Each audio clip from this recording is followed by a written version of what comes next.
Okay, so hello guys, it's Rogue Magician here, and we're just going to be doing another quick tournament recap video like it did for Indianapolis.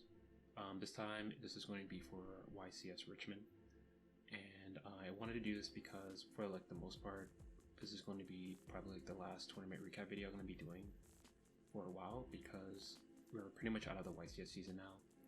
I'm not going to Costa Rica, so I'm not going to be able to give you a tournament recap video from that event. And for the most part, I don't think that there's any like regionals near me that I can go to. And I'm not, flying out or anything anymore. My Yu-Gi-Oh budget is completely dried out for the entire year. It seems like Konami just keeps releasing product like every week. So I just don't have enough money anymore just to kind of fund this hobby as much as I want to. So for the most part, this is going to be like the last video, just to kind of showcase how well this deck can do at a tournament level, or at like a YCS level specifically. So yeah, that's pretty much all I wanted to kind of showcase. There's some small changes with the deck list, and some pretty interesting things with the matchups that I did have at the event, so I'll just quickly go over those as well. So yeah, now I'll just quickly go over the changes that I did for the main deck. So not much has changed since my list that I posted on the channel for Indianapolis. Just a couple of small additions to the deck that I'll just quickly go over. So for the main deck, not much has changed, still running 40 cards. The only change I did make was take out the Infinite Impermanence, which I had at 3, and put in 3 evenly matched in its place.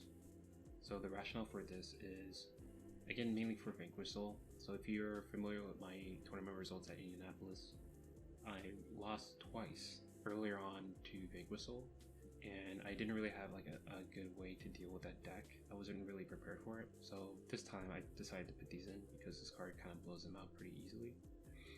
And I also wanted a card that will be able to be searched off a thrust because I am running 3 copies of it. And again, I can't stress this enough, this is a blind going second deck, so running evenly matched in a deck like this is just pretty much natural, is just a good fit.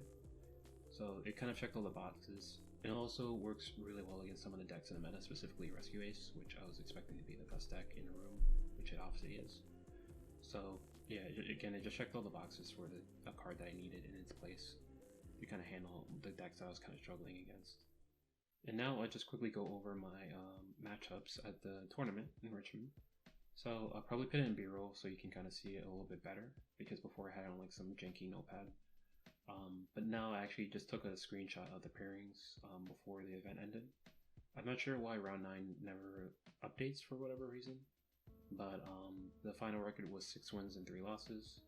So a slight improvement from my performance at Indianapolis, which was 5 wins, 3 losses, and a tie. But anyways, yeah, I'll just kind of go over each game now. So round 1 and round 2 were against Vanquish, which is kind of like deja vu because in Indianapolis I lost twice to Vanquish, which is why I thought it was kind of justified to start, main decking the evenly matches for that matchup.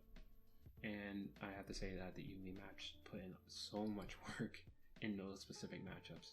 Actually throughout the entire tournament, but specifically for Vanquish, it put in a lot of work, which actually allowed me to just 2-0 both of those opponents that I had early on in the tournament. So it seemed like the universe was telling me like, okay, if you didn't learn your lesson from Indianapolis, then you kind of deserve to lose. Which I guess I kind of passed that test, I guess. So yeah, they were pretty quick matchups, but specifically for round 2, it was pretty cool because I played against Logan from Crush Card. If you're familiar with that YouTube channel, you can kind of just look it up. But she's a girl within that whole duo on the channel, and she was just as bubbly as you'd think she is in person as she is in her videos. So it was pretty enjoyable playing against her. Also, just let me know if there's any issue like displaying names or the Konami IDs. I'm not sure about that. If there's any issue, I'll probably like blur it out. But yeah, I played against her, and next round, it was against Purrely. So now I knew there was something going on because, again, in Indianapolis, I lost twice against Vanquish, and in the last round, I lost against Purrely. So it's just kind of crazy because I I played against two Vanquish players in a Purrely match, back to back in Richmond. So round 3 again, as you can see, I also won. But during the second round of this game, it was super tragic. I just misplayed so hard with Herald the Abyss, because what happened in this case is that he had, what was the name of this card? He had X Purrely Noir, this card here.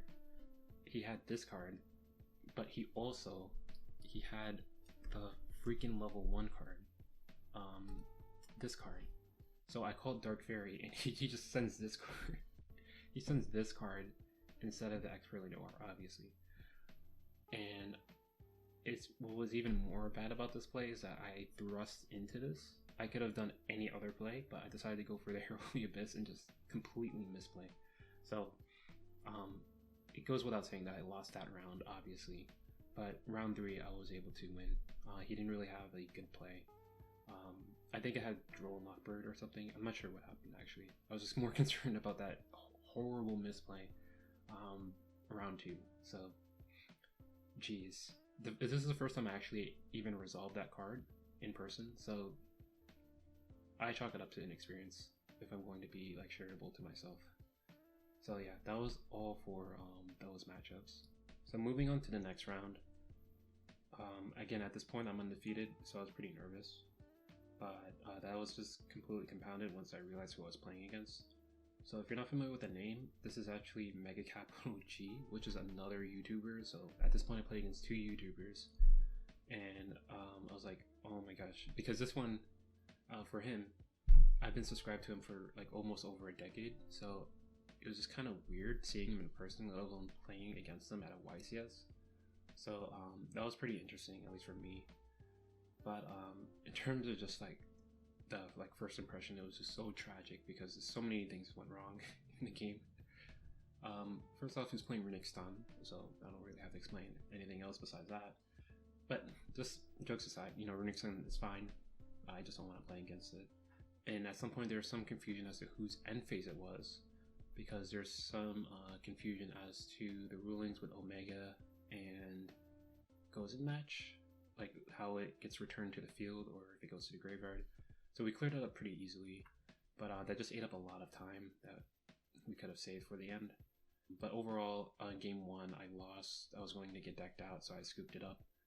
In hindsight, I probably should have scooped a lot sooner just to save time, but for some reason I thought I can out it, but that wasn't going to happen. So I don't know why I wasted my time on that.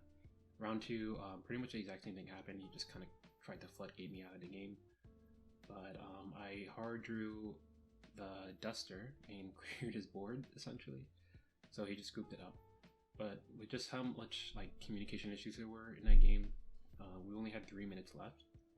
And, you know, you can kind of see where this is going. He's playing Runic Stun. So the way to win that matchup in that scenario is just to stall and to just special summon out Moonin, gain 1,000 light points at the end phase and call it a day, which is exactly what happened.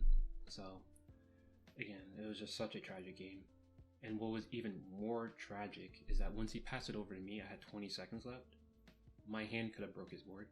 So what he had was Moonin, obviously because he was gaining 1,000 at the end phase, and he had Messenger of Peace, which prevented me from attacking with most of my monsters. So what I could have done, which like with the hand that I had Fallen Valbaz. I could have just normal summoned Fallen Valbaz and fused away his Moonin for Mirror Jade. And I also had a fusion deployment, so afterwards I could have just special summoned out Blazing Cartasia, fuse away the Mirror Jade and the Blazing to go into Granganol, and then from here just dump the Golden Cloud Beast to the graveyard to bounce his Messenger of Peace back to his hand so I can attack. So attack for 25. You know, time would have probably been called at that point, and then I would have won. But again, I only had 20 seconds, so there's no way I was going to be able to do all that. It was pretty tragic because I realized within those 20 seconds that I had game, like when he was doing all of his plays, I was like, I can do this. But again, I didn't have enough time, so what I did instead is that I just dumped Garura in hopes that I drew the Dying Kaito, but I drew a Droll. I drew a Lockbird, so So that was my first loss in time against Rinix then. So that was pretty fun game.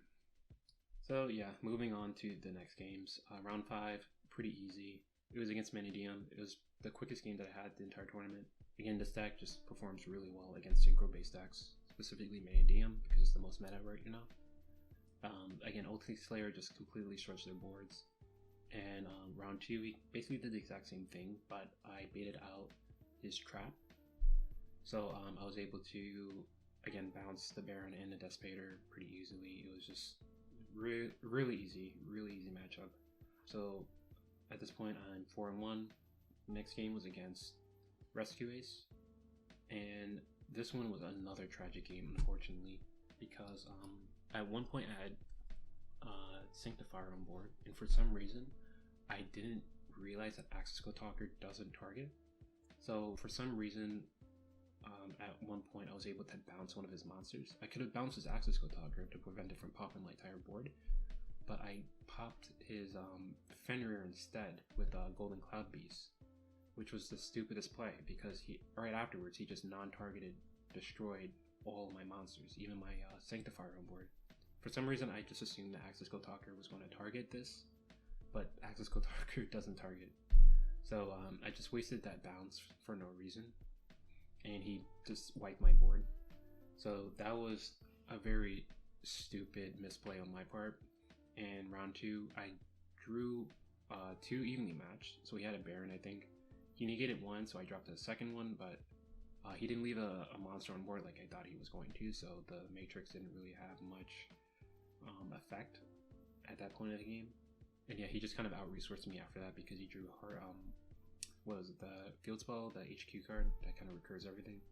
So yeah, it was just a very tragic game for that misplay. If I didn't misplay with the Access Code Talker, I would have most likely won game 1. But you know, you're going to misplay sometimes in these events, so it's just unfortunate in that case. So for round 7, I played against Unchained, and I will say that this is like my legitimate loss of the tournament, because this guy, he was just a perfect pilot of Unchained. Like, I was just banking on him like misplaying at some point, but like all of his lines were just clean, perfect. And he was also playing Sangan, which was an interesting tack that I didn't see before. So yeah, he was just kind of surprising me. He was kind of teaching me new stuff, because I also play Unchained. I was like, wow, didn't know you can do that. But yeah, he just 2-0'd me pretty easily. It was actually pretty insane. But for the games, like what I drew, it was kind of frustrating. At one point, especially game 2, I kind of like internally screamed because I drew 0 going second cards. I didn't draw my Evenlies, I didn't draw the Super Polys, no Bysteals. I don't think I drew a single Bysteel this entire tournament, except for like round 9, which was unfortunate. And no Ultimate Slayers. I didn't draw any going second cards in my initial mulligan, which was just devastating. So it was just a clean 2-0 for him.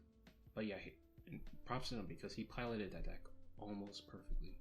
No, probably perfectly, I'll say. So yeah, you just give credit where credit is due, I guess. So for round 8, I played against Tier Element. So for this game, again, it was a pretty straightforward match, believe it or not, especially against Tier. His turns were pretty long, but I was able to kind of like navigate through his plays pretty easily with the Bysteals. So finally I was able to actually draw these Bysteals. And yeah, I was able to basically banish most of his Tier Element names, so he couldn't really fuse. And his end boards were pretty lackluster after that. And basically for game 2, it was pretty much the exact same. But the Shizu Shufflers put in work. Like, again, I'm not sure what happened to the deck, why it's so consistent now, but it seems like Tier Element is able to consistently mill 10 cards like every turn. Not every turn, but every game, like their turn 1 play, they're able to mill 10 pretty consistently. I don't remember Tier Element being that consistent before. Maybe I'm just misremembering because I kind of repressed those memories, but yeah, they're always able to mill 10, always. So that's why I decided to put in these Shizu Shufflers. And yeah, I did hit some of them, so whenever you try to summon or fuse from the graveyard, I was just able to shuffle them back. And yeah, the DD Crow's put in a lot of work in those matchups as well. Yeah, and I don't think I saw the Vice Duels game 2, but I did see the DD Crow's game 2. So yeah, it was just a pretty easy matchup once I was able to get rid of all of his tier element names.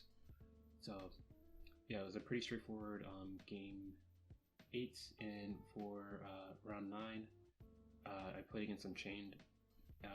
Their combos were pretty cookie cutter, nothing insane. It's basically what you expect from an Unchained match. It was pretty grindy. I was able to navigate it pretty easily after a certain point. For going second cards, I don't think I drew that many. I maybe drew Ultimate Slayer. I don't really remember these matches, honestly. But something that was cool is that she was in the VIP section, so at one point I was a VIP, I guess. So yeah, that was pretty much all for the matchups. In terms of the event, it was a good learning experience, but I probably wouldn't do what I did again, which was drive 6 hours to Richmond and back. So it was 12 hours in total. I just need to prepare a little bit earlier so that I can just fly. It's been a lot cheaper and quicker, and I just would have saved a lot of time if I did that. And I will try to go to a YCS and invite someone from my locals or one of my friends, because just going there by yourself is just super depressing and boring. But overall it was pretty good meeting all the new YouTubers that I played against and being in top tables for like most of the tournament. I never been at like double digit tables at any of these events before, so it was just pretty cool, like a cool experience. But yeah, and again, like I mentioned before earlier on, in terms of tournaments, there's not going to be anything recently, so this is probably going to be like the last tournament report video I upload. It's mostly going to be like either like some alternative content that I want to test out, or more deck profiles, just me refining this deck. But even with Dogmatika, I think it's pretty much figured out. I don't think there's any major updates that you need to make with this deck. And again, with going first, I think rolling Lockbird is too prevalent in this format. That's why I like going second. But if I was going to do any like major changes to the deck right now, it'll probably be like going first strategies that I'll try to explore, like getting Ken, Iggly, all that stuff. And I guess the major change would probably be once Phantom Nightmare gets released, the next core set, because Silent Force is going to be a pretty cool archetype to kind of test around with Dogmatika. So I think that's like the next major change to this deck, like it did with the spellbook variants of this deck that I have on my channel. But we'll just see how things go in the future. So yeah, that's pretty much all I have. Just stay tuned for the channel for any major updates or any other videos I upload, and I'll see you later.